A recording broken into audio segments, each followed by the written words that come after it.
Give me one piece of advice that you would give to somebody who said, you know, I want to be great, I want to be an entrepreneur, I want to be great at my job. What is a piece of advice that you could give to those people? Because you've been through a lot, and you've survived it, and obviously you're flourishing now with your businesses.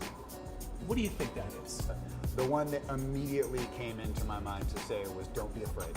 Don't be afraid to wake up and continue to move forward on any given day, no matter what's going on. Right. And the question always comes, well, I'm making X amount of dollars.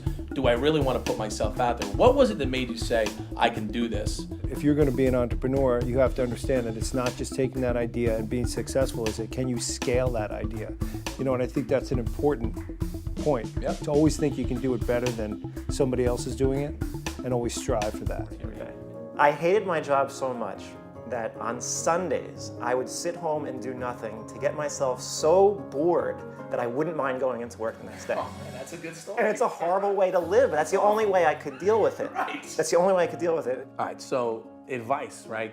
Going forward, you've had this interesting journey of, you know, a little bit of depression, a little bit of this, you know, a lot of depression, rat race. So what would you give? What would be that advice that you give to people?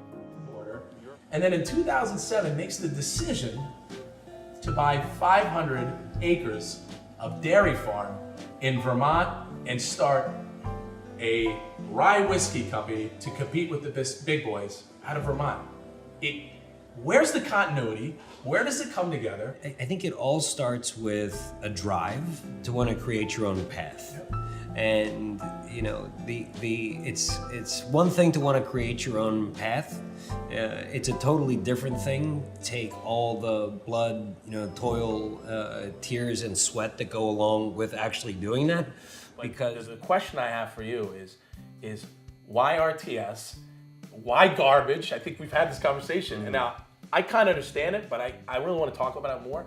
Why garbage? Why RTS? Talk to me a little about your story. Yeah, but we saw an opportunity to have a legacy. And it's hard for a lot of people to really understand that and relate to that. And I think, you know, the true entrepreneurial person can see this. It really isn't about making money. Of course I want to make money and I want to have a nice home for my family and my wife and my future children. But it's about creating a legacy.